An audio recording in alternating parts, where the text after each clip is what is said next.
su ciudad, de sus gentes, el gran amor que profesa por Santander.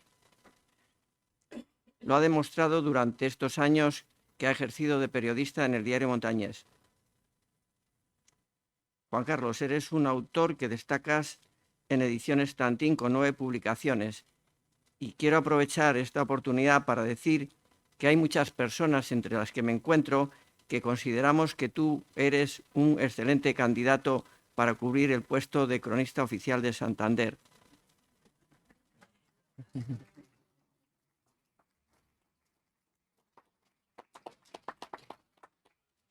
Cargo que fue desempeñado por Benito Madariaga de la Campa, como ustedes saben, y que se encuentra sin cubrir desde hace algún tiempo en el Ayuntamiento de Santander.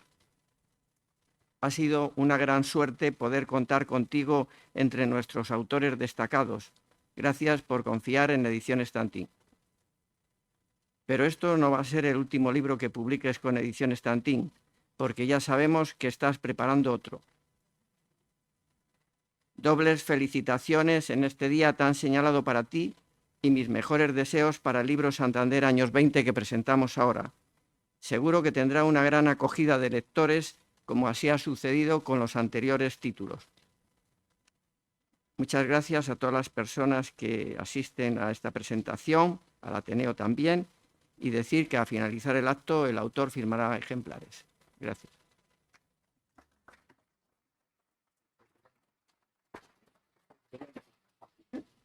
Pues muchas gracias a José Luis. Y ahora tiene la palabra África Fernández, periodista. Buenas tardes. Es para mí un placer volver a sentarme en esta tribuna del Ateneo de Santander y en esta ocasión dentro del aula de cultura del diario Montañés. Y sobre todo es un placer presentar a un colega y a pesar de todo gran amigo, Juan Carlos Flores. Ya le han presentado, muchos de ustedes ya le conocen. ¿Qué sería de nosotros sin Juan Carlos en su labor en el diario Montañés durante 30 décadas? Él nos ha contado pues toda... ¡Uy! 30 décadas, 30 años. Y más que va a durar. Y más que va a durar. 3 décadas, perdón, 3 décadas. No solamente nos ha contado la actividad política de la ciudad, sino que cuando íbamos por la calle y veíamos un comercio que se cerraba, otro local que estaba en obras y te preguntabas, ¿qué irán a poner aquí? No pasa nada. Juan Carlos, al día siguiente o a los pocos días, nos lo contaba en el diario Montañés. Nos ha contado crónicas sociales, todo lo que acontecía en esta ciudad. Y es el gran conocedor, yo creo, de esta ciudad. Yo me uno a la petición que hace José Luis de que el próximo trabajo de él sea cronista oficial, porque a cualquier momento que pases por la ciudad, cualquier paseo, allí te encuentras a Juan Carlos. Es el que mejor conoce a Santander y sus vecinos. Juan Carlos, ya han dicho, nació en Santander. ¿No naciste en Santander? ¿Dónde naciste? En Bruselas. Bueno, pues nació tal día como hoy, además. Yo ya le he felicitado, pero hago extensiva las felicitaciones de todos ustedes. Felicidades, Juan Carlos. Uy, cuántas cosas más malas.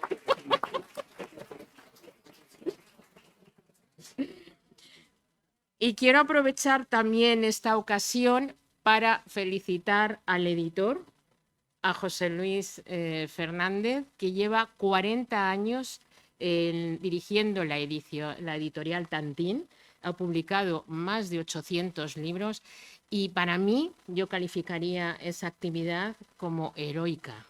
4 décadas, no 40, 4 décadas en esta actividad que sobre todo hoy en día que el papel pues parece que peligra, ¿no? Frente a la amenaza digital. Bueno, vamos a pasar a hablar del libro que nos ocupa, vamos a hablar de su libro, Santander Años 20, que no solo se centra en esa década dorada para la ciudad de Santander, sino que se retrotrae en algunas de sus páginas a finales del siglo XIX para poder entender por qué Alfonso XIII y su mujer Victoria Eugenia eligen esta pequeña ciudad del Cantábrico para pasar sus vacaciones, cuando la corte y su madre, la reina regente María Cristina, veraneaban en San Sebastián, donde tenían su palacio y donde los reyes acudían también con asiduidad. El título Años 20 nos recuerda enseguida, nos evoca a esos felices o locos años 20 que se vivieron en Estados Unidos, en Nueva York, época de lujo, de desenfreno, donde las faldas de las mujeres se acortaban, corría el dinero, las fiestas se sucedían en cualquier rincón. Un periodo entre guerras que acabó, pues como todos sabemos, con el crack del 29 y la Gran Depresión. Aquí en Santander, bueno, pues a la manera de la época, pues también se sucedían las fiestas, se asistía al boom del turismo. Un turismo, la ciudad se ponía de moda entre la clase más pudiente, no solo nacional, sino también internacional, y atraídos por la llegada de Alfonso XIII y su familia. Aquí se dieron cita los artistas más famosos del momento. Eran frecuentes los bailes en los salones del Casino del Sardinero, donde también había representaciones teatrales, conciertos, óperas, cotillones que no eran en Navidad, como ahora los conocemos, ¿no? Eran actuaciones y acontecimientos que reflejaban los medios de comunicación de la época nacionales, como la revista Blanco y Negro, como Esfera o como El Mundo Gráfico. Esa época dorada pues también tuvo su fin y también desgraciadamente dio paso unos años más tarde a la Guerra Civil Española. Como recoge Juan Carlos en su libro, el gran desarrollo de Santander se produjo durante el reinado de Alfonso XIII y en especial durante los 18 años de veraneo en el Palacio de la Magdalena. A Santander llegaba un turismo de clase, elegante, con glamour.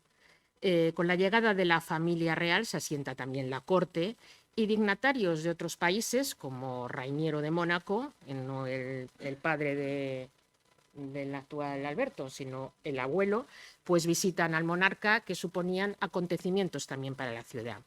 Sin duda ello contribuyó a que Santander fuese la primera provincia, Santander se decía entonces a la provincia, que dispuso en España de servicio telefónico automático.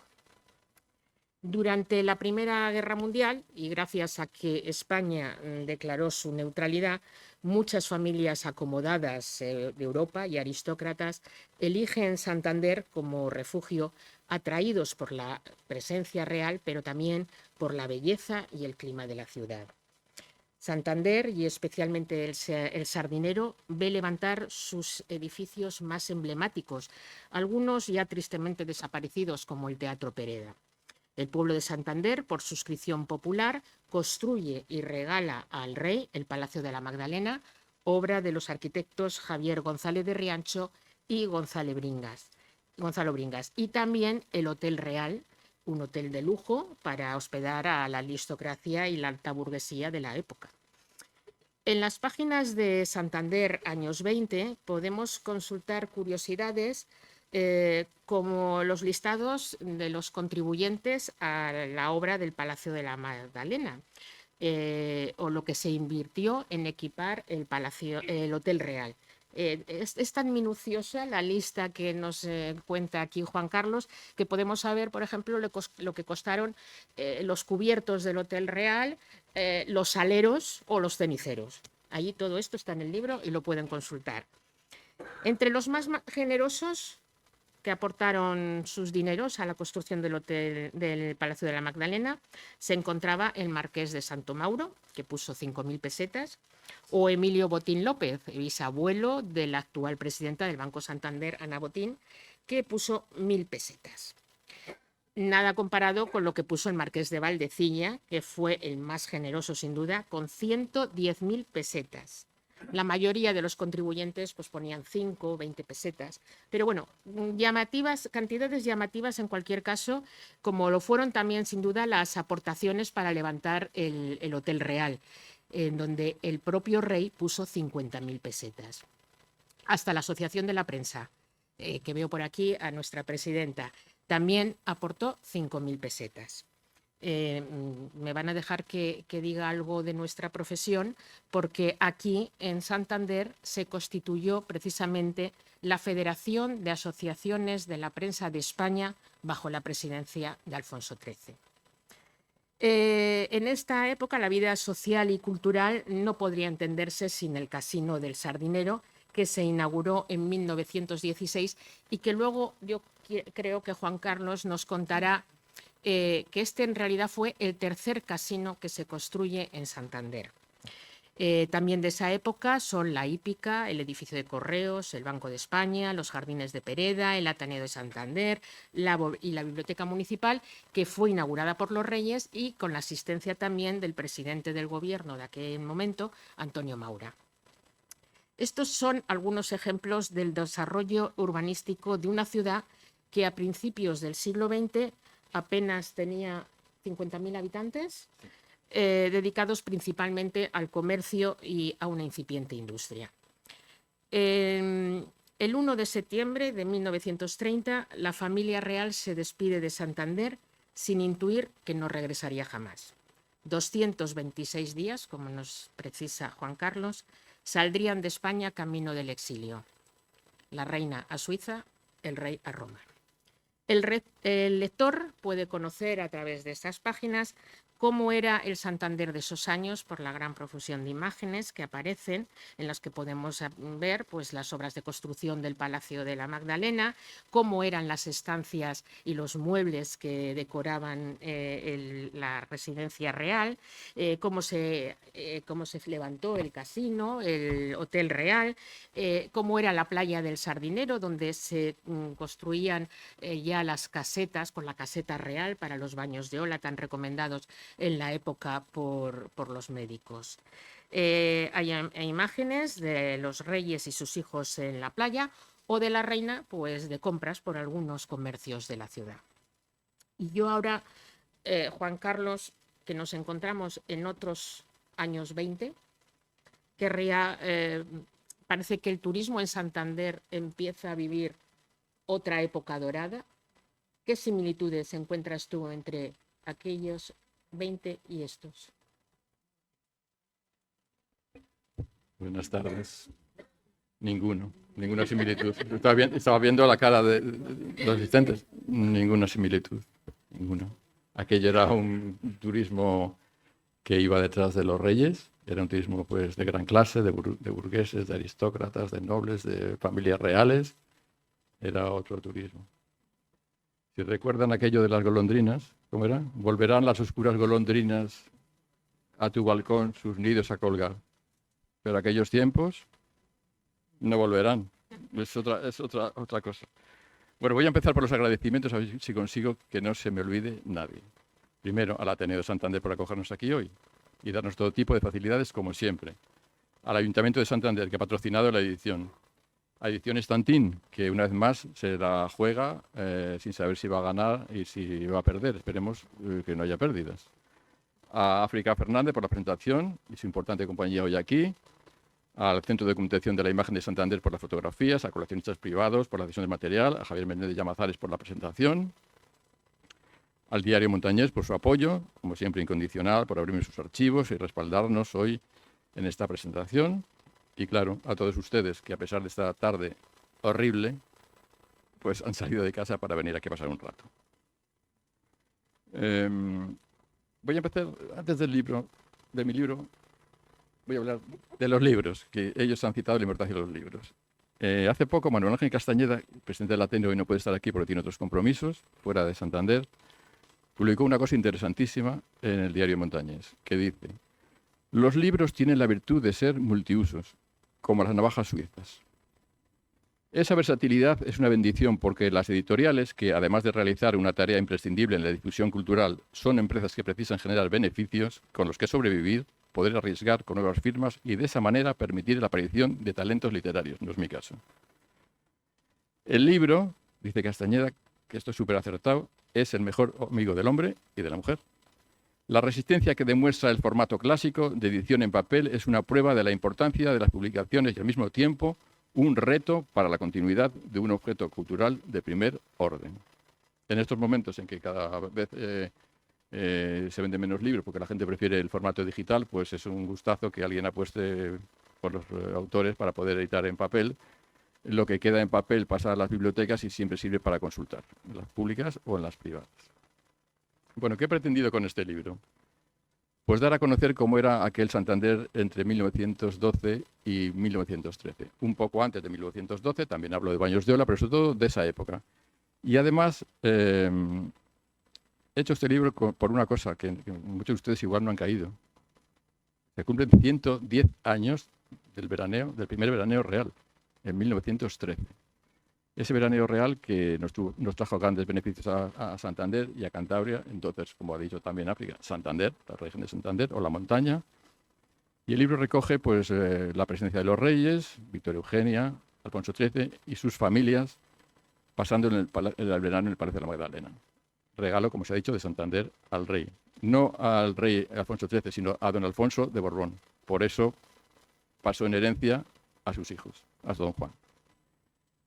Los reyes y sus hijos veranearon en el Palacio de la Magdalena durante 18 años, desde 1913 hasta 1930. Y en ese periodo de los felices años 20, Santander se convirtió en corte de verano y vivió una gran transformación, como ha contado África, la cantidad de edificios, muchos que aún conservamos, que proceden de aquella época. Y se inició su gran desarrollo como una de las principales ciudades veraniegas de España. Con los reyes pues estaban sus familias, la familia Borbón y la familia Battenberg. Recordemos que la reina Victoria Eugenia era nieta de la gran reina Victoria del Reino Unido, la gran abuela de todos los reyes de toda Europa. He incluido crónicas de la prensa, he incluido también un bando municipal de cómo tomar los baños de Ola como curiosidad para aligerar todo el asunto del libro y dar una pincelada de las prohibiciones, donde tomar los baños de Ola, un bando municipal del año 1916.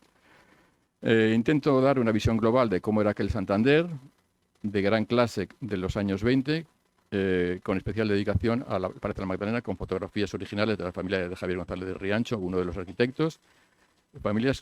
Fotografías que son realmente interesantes porque en ellas podemos ver cómo era el Palacio de la Magdalena.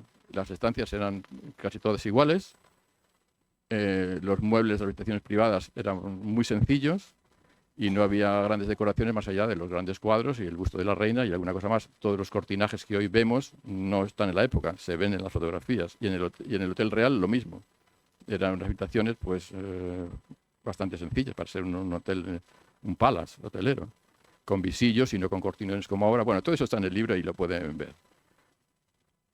También describo cómo era la vida cultural, social y musical y recreativa de aquel Santander de los felices años 20, la vida en el casino, la vida en el Hotel Real, la vida en el Palacio de la Magdalena, en las playas, los balnearios, cómo era aquel Santander de hace un siglo, aquel Santander que vivía en paz, mientras en Europa había una guerra, y cómo el imán eran, como hemos dicho, los reyes.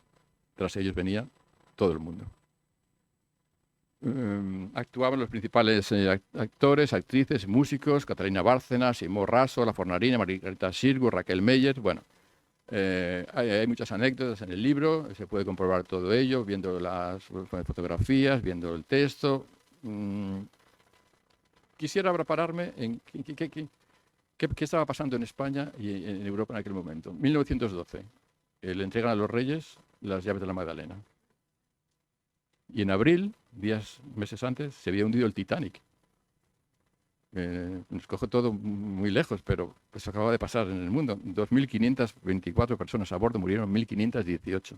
No está... es para recordar. Septiembre de 1912, el rey recibe las llaves de la Magdalena. Y se construye también la Casa de los Guardeses. 1915 se construyen las caballerizas. Y se urbaniza el campo de polo, que tanto se usó para entonces y que luego se ha usado pues, para la hípica y para actuaciones musicales, para muchísimas cosas más. En 1913, hemos dicho, se produce el primer veraneo real. Para aquel entonces, voy a echar mano de las notas, que es lo mejor siempre. Para aquel entonces, en 1913, el rey tenía 27 años y la reina 26. Cuando se casaron, en 1906, él tenía 20 y la reina 19. Claro, 20 de aquellas épocas, ahora pues 20... En 1907 nace su primer hijo, Alfonso, príncipe de Asturias. En 1908, Jaime. En 1909, Beatriz. En 1910, Fernando, que nació muerto. En 1911, María Cristina. Y en 1913, el 20 de junio, nace Don Juan, más tarde conocido conde de Barcelona. Y en 1913 se inicia el veraneo. Para entonces los reyes tenían 1, 2, 3, 4, 5 hijos. Y en 1914 nace el último, Gonzalo. Por eso, en uno de los cuadros de la Palacio Magdalena están todos menos este. Porque debió ser pintado pues, en 1913, se supone. Ahora, maldades, eso no aparece en el libro, pero vamos, para animar un poco la cosa. Entre 1905 y 1929, el rey tuvo 5 hijos más, fuera del matrimonio, aparte de lo que tenía con la reina. 2 de las instituciones de sus hijos, 2 con la actriz Carmen Ruiz Moragas y otro con una aristócrata francesa. Para nosotros son conocidos los con la actriz Carmen Ruiz Moragas porque uno de ellos, don Leandro, obtuvo de los tribunales el reconocimiento de ser hijo de Alfonso XIII y llevar el apellido Borbón. Más cifras, 1924, más años, se construye la casa cuartel Almenada a la entrada de la finca de la Magdalena dedicada a la Guardia Civil. Sigue dedicada a la Guardia Civil. Ahora no hay allí destacamento, ahora se usaba, creo que para veraneo de los guardias civiles de toda España que solicitan la plaza y no para los altos mandos, sino para cualquiera. Y no hay que olvidar que el 28 de julio de 1914 se declara la Primera Guerra Mundial, que acabará el 11 de noviembre de 1918. Y Santander fue el refugio al amparo de los reyes, pues de muchas personalidades y muchos aristócratas que veían aquí, pues en España, pues un lugar para el descanso y para las vacaciones y para huir de la guerra, principalmente. Y en 1917, no sé si lo hemos dicho antes, se construye el hipódromo de Bellavista, que estará solo en funcionamiento 3 años porque fue un absoluto desastre económico. Bueno, pues todo esto he intentado contar en el libro. Algunos de esos edificios tan importantes que hoy tenemos, como el Banco de España, se construyen en el año 1929. Desde hace, ¿cuánto que no es Banco de España? ¿Una década o así? Si todo va bien, dentro de 2 años será un gran centro de arte. ¿Qué más puedo contarles? Me gustaría que leyesen el libro, claro, y obtener bastantes críticas. Las malas son muy interesantes para, si hay más ediciones, corregirlas para aprender algo que siempre es conveniente. 1913-30 es el último veraneo real. La reina Victoria Eugenia llega el 13 de julio. Como están notando, quizá no han caído en la cuenta, pero estamos hablando muchas veces del número 13. Decían que Alfonso XIII era gafe, pero es que en su vida hay una cantidad de acontecimientos en día 13 que es para con eso hacer un estudio. El 13 de julio de 1930 llega la reina Eugenia a pasar el verano en Santander con sus hijos. El 20 de julio llegando de Alfonso a bordo del transatlántico Arlanza, desde Southampton. Lo he dicho bien, ¿no? Southampton. Con escala especial en Santander para dejar al rey, escala especial en Santander para dejar al rey y después salir hacia Sudamérica. Y en septiembre de 1930 la familia real regresa a Madrid cuando acaba el veraneo y ya no volverá nunca más. Se proclama la República, los reyes van al exilio, primero juntos en París, luego uno va a Roma, ella hacia Lausanne, que es cuando esa anécdota que suponemos que es cierta, que la reina le dijo: me harté de ver tu fea cara, y se fue a vivir a Lausanne. Y en 1933 se construye lo que conocemos ahora como el Paraninfo. O sea, no es una obra que se construyó con el palacio, es una obra que se construyó para la Universidad de Verano. No fue nunca picadero, como algunas veces hemos leído o hemos creído, sino que se construyó para Paraninfo de la universidad. Bueno, pues Esos son los datos principales. Podríamos hablar de muchas más cosas, de anecdotarios. No te vas a pero- escapar tan fácil, ¿eh? No se preocupen, pero que nos tiene que contar muchísimas más cosas. Bueno, te preguntaba África por qué similitudes puede haber en esos años 20 del siglo XX y los del siglo XXI. Pero a mí me gustaría saber también, nos has hablado de edificios que ya no están, de lo que no queda, pero es muchísimo todo lo que queda, ¿no? ¿Qué ha significado, y me imagino que lo habrás ido repasando a medida que hacías el libro, qué crees tú que ha significado para Santander todo ese proceso y el que los reyes viniesen, es decir, aquella jugada magistral de Sí. regalarles un paraje que no servía en aquel momento para nada, un fuerte militar abandonado y que incluso cuando vemos las fotos no tiene nada que ver con lo que es ahora, ya verán en el libro que es casi un peñasco, no tiene nada que ver con el paraíso que ahora se intuye casi desde cualquier recodo que lo miremos y que, bueno, en apenas 20 años cambió por completo la fisonomía de Santander, nos trajo, o nos situó en el mapa mundial. Bueno, de hecho es que Santander pasó a ser pues un tema habitual en las revistas no de España, sino de las revistas ilustradas de todo el mundo, casi la capital de España en verano. Y de aquella época, aunque durase tan solo 18 años, yo creo que conservamos mucho, ¿no? Sí. ¿Y cómo hubiera sido Santander? A lo mejor si no hubieran tenido aquella brillante idea, probablemente muy diferente, ¿no? Muy diferente, desde luego. No hubiéramos tenido, pues, durante esos 18 brillantes años, en las crónicas periodísticas, se puede ver verano tras verano cómo era Santander, que se transformaba. Claro, no solo estaban los reyes, estaba su familia, la familia de él, la familia de ella, los amigos, los parientes, otros miembros de casas reales europeas, el presidente de Brasil, el presidente de Argentina, el príncipe de Mónaco llegando con su yate a la bahía y desembarcando solo para saludar a los reyes. Sin todo aquello hubiera sido muy diferente y seguramente no tendríamos muchos de los edificios que hoy conservamos y muchos de los grandes chalets que hay por detrás del Hotel Santemar, esos maravillosos chalets que se construyen durante la época por las grandes familias para seguir el veraneo con los reyes. Claro, ¿quién iba a suponer que solo iba a durar 18 años? Pues la vida es así, los acontecimientos se precipitaron y acabó el veraneo real. Otra curiosidad, hablando de que han hablado de tiendas y lo que suponían los reyes en Santander, la influencia de la familia real era tan interesante y tan importante que incluso en los bajos del casino había una peletería que visitaba la reina. Una peletería, en el libro aparece en la página 117 la fotografía publicada en blanco y negro el 19 de noviembre de 1920, cuando la reina visita acompañada de la condesa de Alchon, que era una familiar, al salir del establecimiento de peletería que tiene instalado don Edmund Feucham en los bajos del Gran Casino del Sardinero.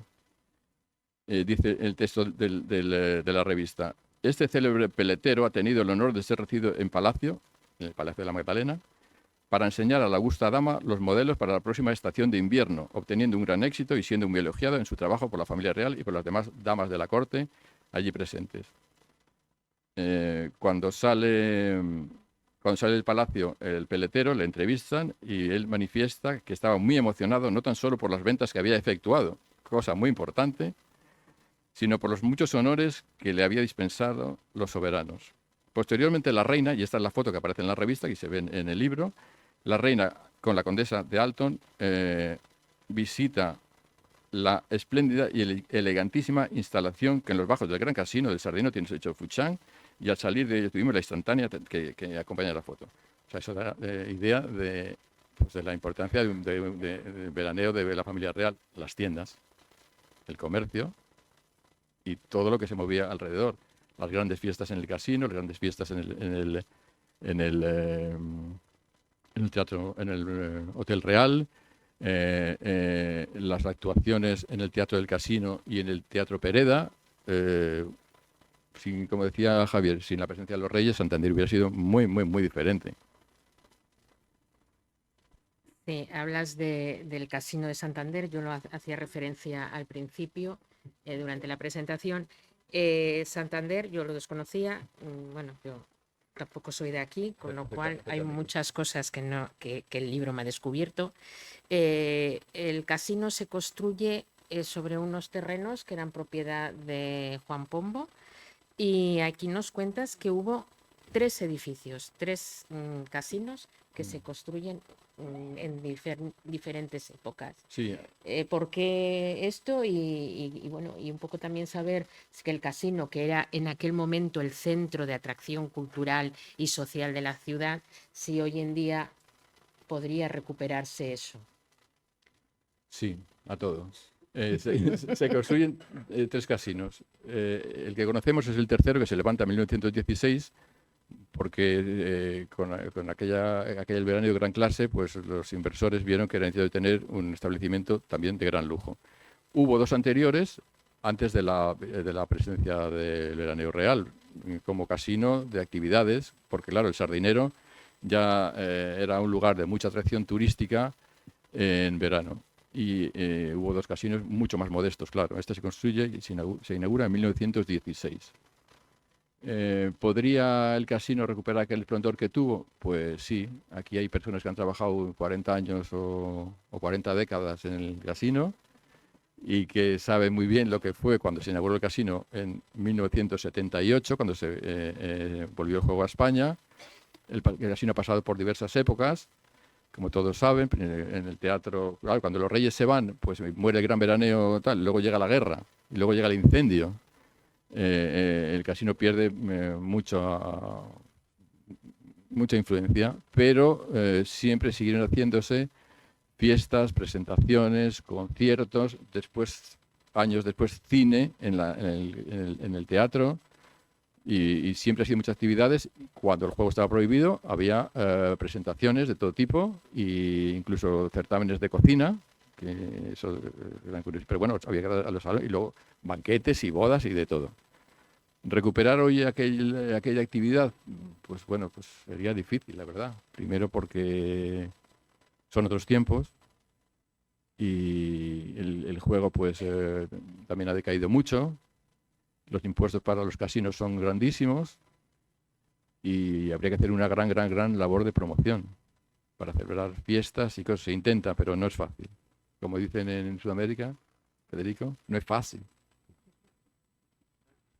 Federico algo preguntará, ¿no? Porque claro, sí. Juan Carlos. El primero, el pionero de los libros sobre la Belle Époque en Santander, es Leopoldo Rodríguez Alcalde. Sí. Sobre el veraneo regio, como bien sabes, Juan Carlos. Sí. Bueno, yo quería te comento una cosa en una... Sí. ¿Va a ser breve? Debe ser una cosa... ¿Va a ser breve? ¿Eh?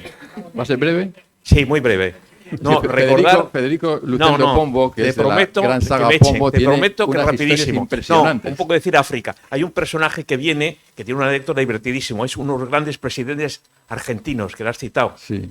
Tomás Torcuato de Alvear. Sí. Tomás Torcuato de Alvear llega a lo que es el Marítimo, Sí. y hay un momento que se emociona, empieza a llorar. Y dicen, yo nunca pensé que en Santander querían tanto la República Argentina. Empezó a ver todo engaleanado con las banderas azul y blanca de Santander. Nadie le dijo que no eran, que eran de Santander. ¡Qué emoción, qué maravilla! Nadie le dijo, no, presidente, que aquí le queremos mucho, eran las de Santander. Rapidísimamente. No sé si fue Carlos, que está por ahí, Carlos Vasco, no se acordará. Yo creo que fue en la SER, yo creo, en la COPE, no en la SER.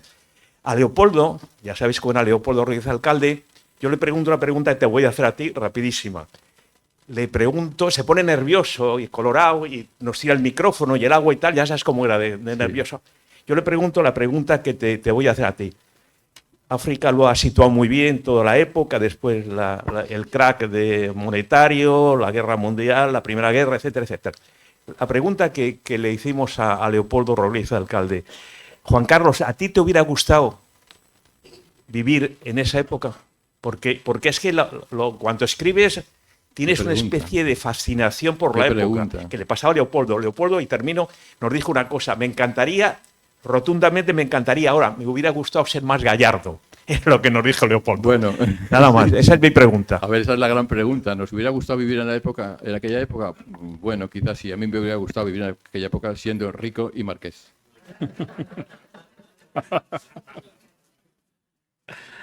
Se me ha olvidado dar las gracias a la Asociación del Traje, que nos han acompañado, que están ahí, la Asociación Histórica de Santander, que tienen un mérito impresionante.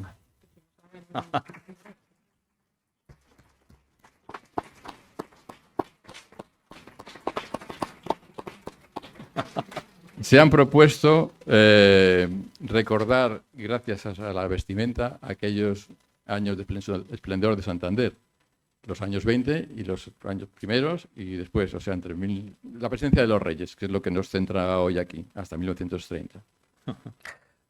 Juan Carlos, antes hablabas de que Alfonso XIII, del gafe que le rodea.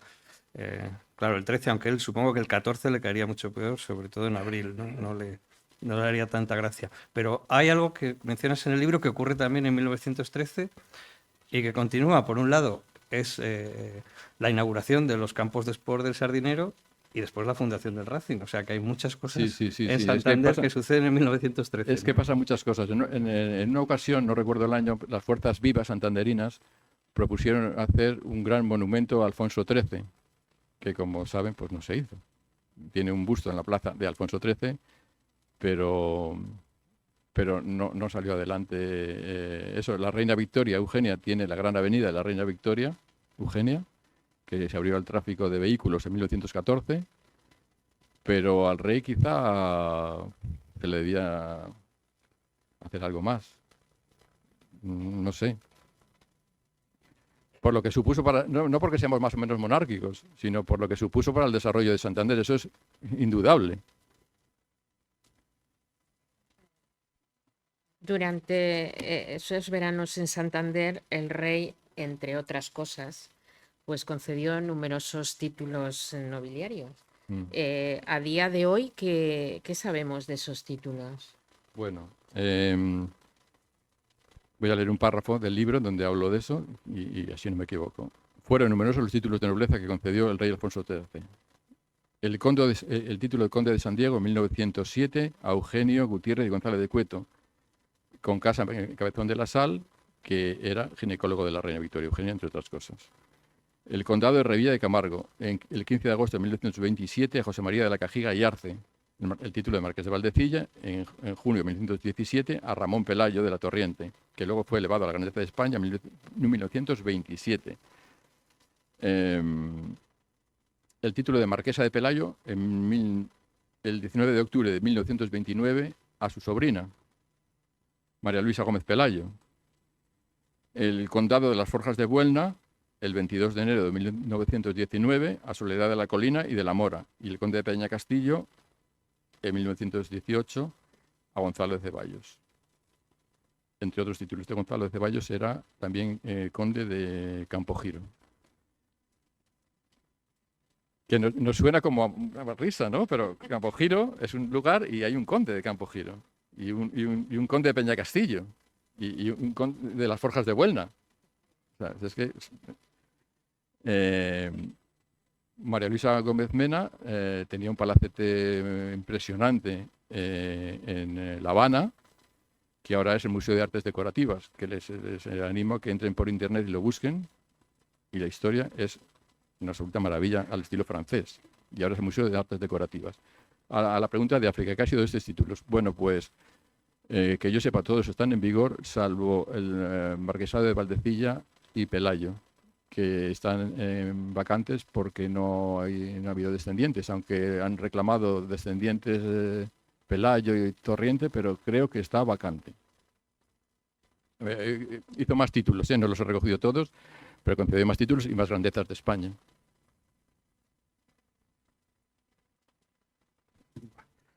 Vamos a hablar... Bueno, en el libro, Juan Carlos, en la introducción, no solamente mencionas esta época y las grandes personalidades que nos visitan, los monumentos que nos legan, sino sobre todo hablas también de que la posición que tiene Santander, que tuvo entonces y que tiene ahora en cuanto a turismo, en cuanto a imagen de ciudad del verano, de lugar para disfrutar, de casi paradisíaco, bueno, pues no es fruto de la casualidad, dices, sino del enorme trabajo de mucha gente.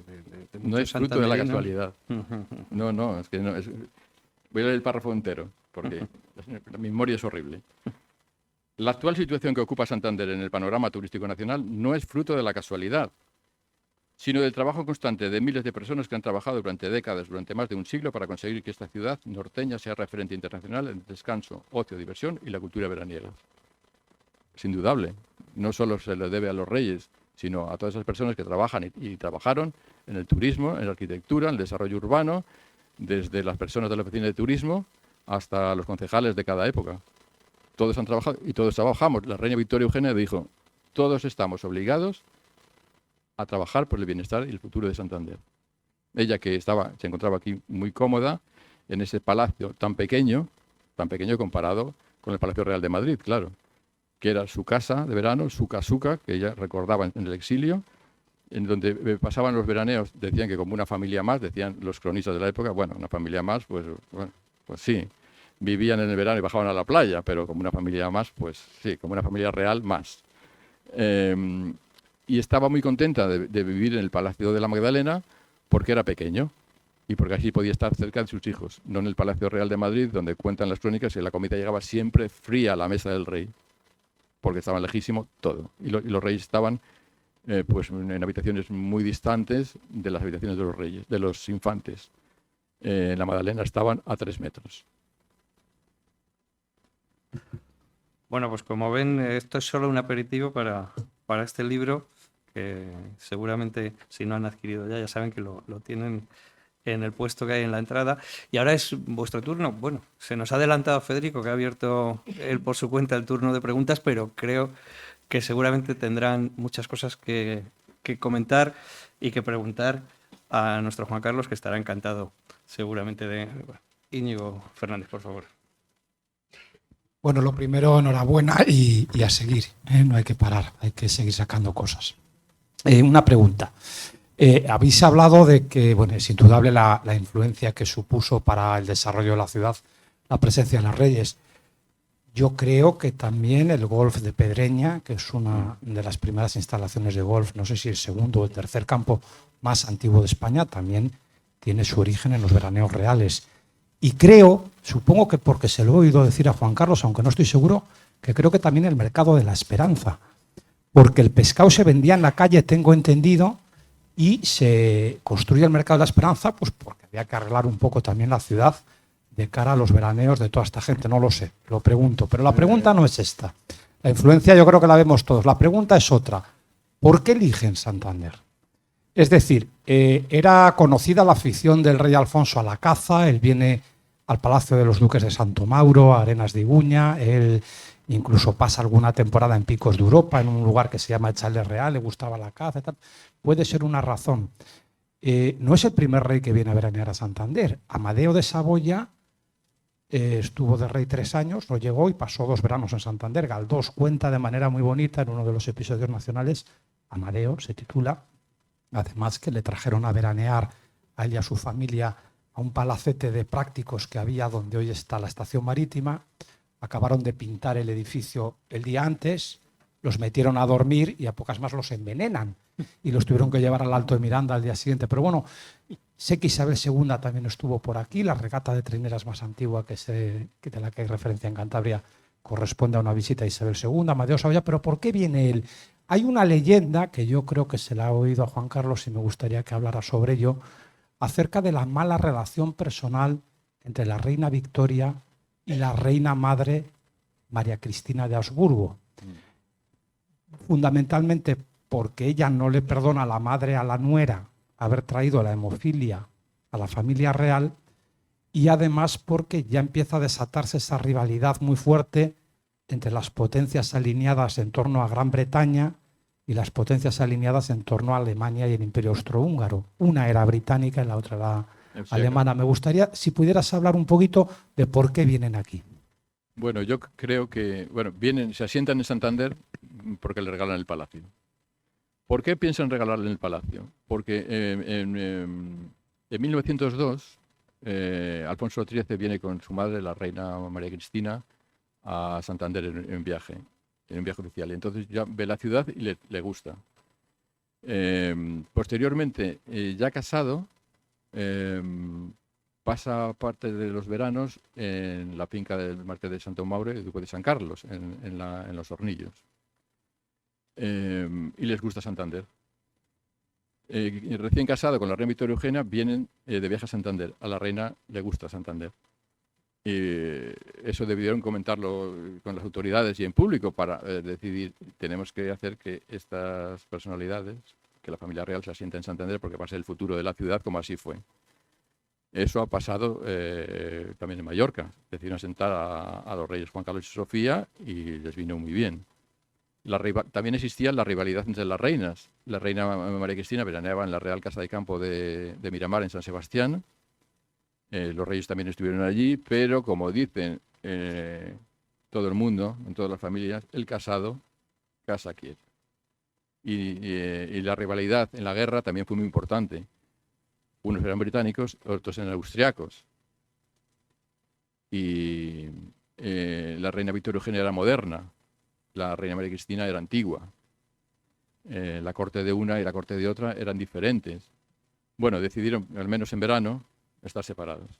En invierno vivían todos, la reina madre y los reyes Alfonso y Victoria vivían en el Palacio Real de Madrid. Pero en verano pues se separaban. Aunque las visitas de los reyes a San Sebastián eran frecuentes y de la reina madre a Santander también. ¿Más preguntas? Bueno, yo tengo, sobre todo quería hablar de los paréntesis. En los 17 años que veranearon aquí, creo recordar que el año 21, como consecuencia de los hechos de Anual, no vinieron a Santander. ¿Eso es cierto?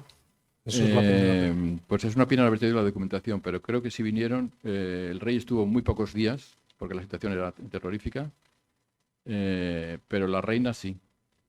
Vino la reina. Sí, y los infantes. Y el rey estuvo unos días, pero muy pocos, ¿eh?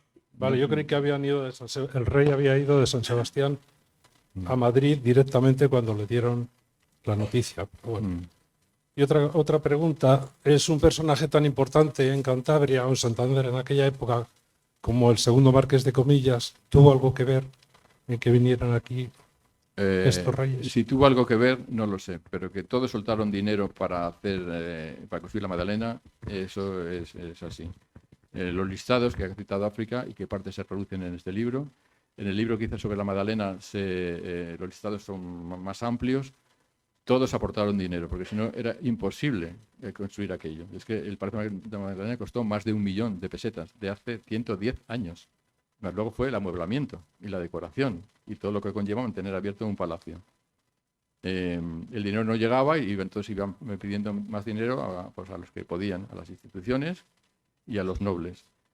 Y así todo el dinero no llegaba. Y compraron lotería. No sé si en el libro aparece, acababan 6. Compraron 6 décimos, no tocó. A ver si consigo, no me acuerdo ya si viene o no.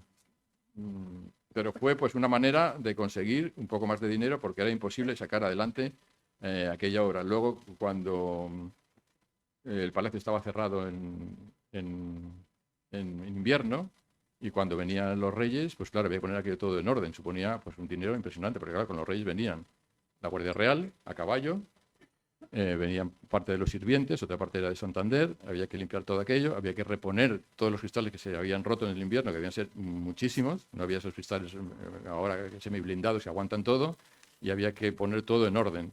Durante el invierno el palacio estaba vacío, aunque había vigilantes. Y guardeses en invierno, eso lo cuenta muy bien Lino Javier Palacio, que conozcamos, es la única persona que ha nacido en la Magdalena, no en el palacio, en la Magdalena, porque sus padres eran guardeses. Y él tiene recuerdos, no de los años 30, claro, sino de posteriores, pero bueno, daba igual. El palacio estaba en invierno vacío y estaba todo tapado con sábanas blancas, como vemos en las películas, y en todos los lados. Así estaba el palacio. Cuando venían los reyes había que ponerlo todo en orden, el gasto era enorme. Eso no sé quién cubría esos gastos, si el rey de su dinero, que tenía en abundancia, o si las instituciones,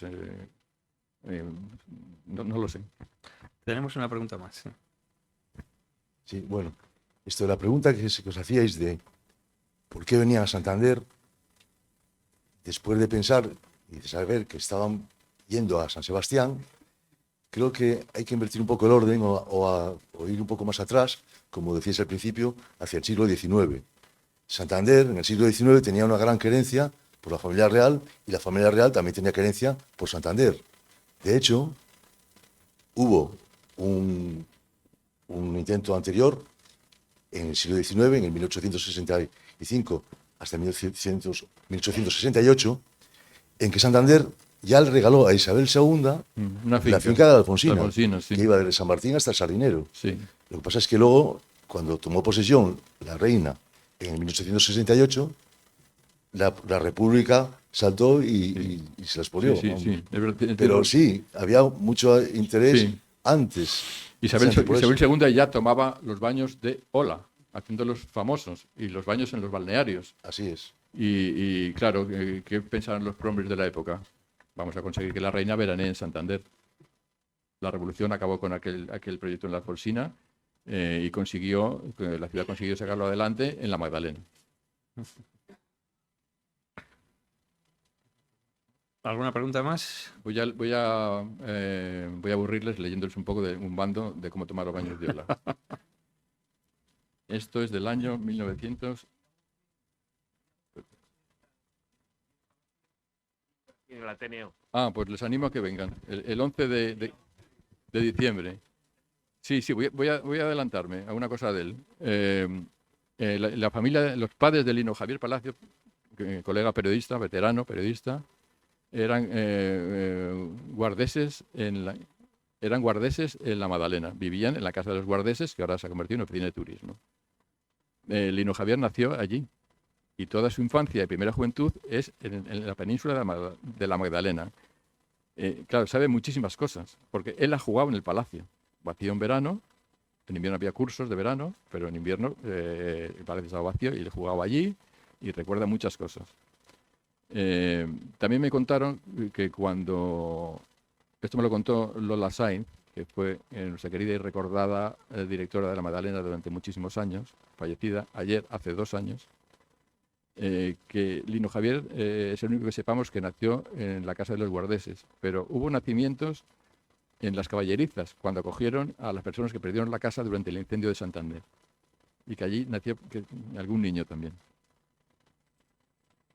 Bueno, o sea que Lino Javier va a presentar aquí el libro, pues les animo a que vengan, porque sabe cosas muy interesantes de la historia reciente de esos años en que la Magdalena era propiedad de don Juan de Borbón. Fue propiedad hasta el año 1978. El bando de los baños de ola. El sitio destinado dentro de la bahía para bañarse las personas gratuitamente es el comprendido en el sitio de la Magdalena, al oeste de la concesión de los señores herederos del Marqués de Robrero, que era donde está el balneario de la Magdalena. Que había un balneario de la familia del Marqués de Robrero. Y cuenta, pues bueno, que había que llevar, tal. Las personas que por carecer de recursos no pueden bañarse en los balnearios de pago podrán hacerlo previa demostración suficiente de aquel estado de pobreza en las casetas que va a instalar el ayuntamiento en la segunda playa, guardando el turno que le corresponda. O sea, estaba todo muy delimitado.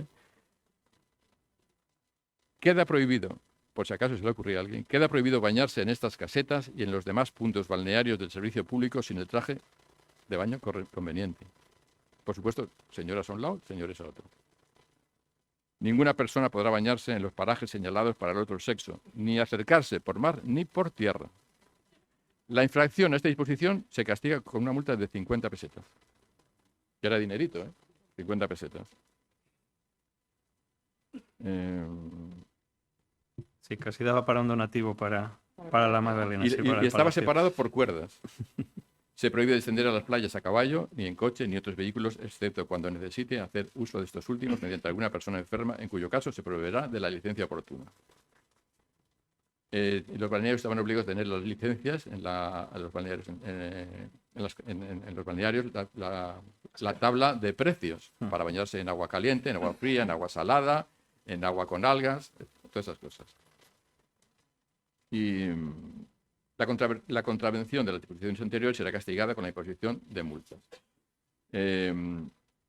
No sé si lo he dicho bastante, pero en el libro hay una interesante colección de fotografías del Centro de Documentación de la Imagen de Santander de los años 20 y alguna que llega del 20, el 23, el 25, en donde se ve cómo era el sardinero y cómo se tomaban los baños de ola, cómo eran las casetas. Aquí hay una foto del año 1925 con la Magdalena al fondo. La Magdalena se veía, no habían crecido los árboles, la Magdalena se veía desde todos los lados. las casetas donde estaban los bañistas para cambiarse a pie de playa, las maromas para acceder al agua y no ahogarse por el miedo que tenía todo el mundo al la mar, claro, los trajes que llevan señoras y caballeros, que son bastante interesantes, de los años 20 y los años 30, y luego el rey en traje de baño, los infantes en la playa, y hay fotografías curiosas como, por ejemplo, de vehículos en los que sale el rey, que son unos cochazos de aquellos hispanos-suizas, de aquellos que son maravillosos. En una aparece aquí el rey con el chofer y otro lacayo delante, el rey con gorra de plato, que debe venir a alguna competición deportiva, y el rey un señor con chistera. Aquí también ha traído Carlos Paz con el chistera, ¿no? Ahí están los dos señores con chistera. Bueno, pues que les animo a que lo lean, a que me digan que les ha parecido bien y que les ha parecido mal. Y bueno, ¿qué más puedo contarles? Yo creo, Juan Carlos, que ha sido una presentación estupenda y están todos con muchísimas ganas de acercarse al libro. Lo que pasa es que como seguro que quieren que se lo dediques, vamos a poner punto final y vamos a la última fase en la que pues pueden acercarse con el libro y comentar y que les dedique el libro. Por favor, si les parece... Voy a acabar con una sola cosa. De las personalidades que visitaban a la familia. La reina María Cristina y el príncipe Alberto II de Mónaco visitaron a los reyes en 1914, la infanta Isabel en 16, la princesa Beatriz de Inglaterra, que era madre de la reina Victoria Eugenia, en 1916, su hermano, el príncipe Leopoldo de Battenberg, en el 21, la infanta Hilaria en el 25, la infanta Paz en 1929, la emperatriz Zita, la última soberana del imperio austriaco, en el 29. Y luego otra serie de príncipes, los príncipes de Hohenzollern, que aún les sonará de las revistas, archiduques de Austria, familia de la reina madre, y los príncipes de Thurn und Taxis, que a veces aparecen en la prensa y que son los fundadores, si no me equivoco, de los taxis, los que crearon la línea de taxis. Bueno, esto es todo, se acabó el rollete. Muy bien. Gracias.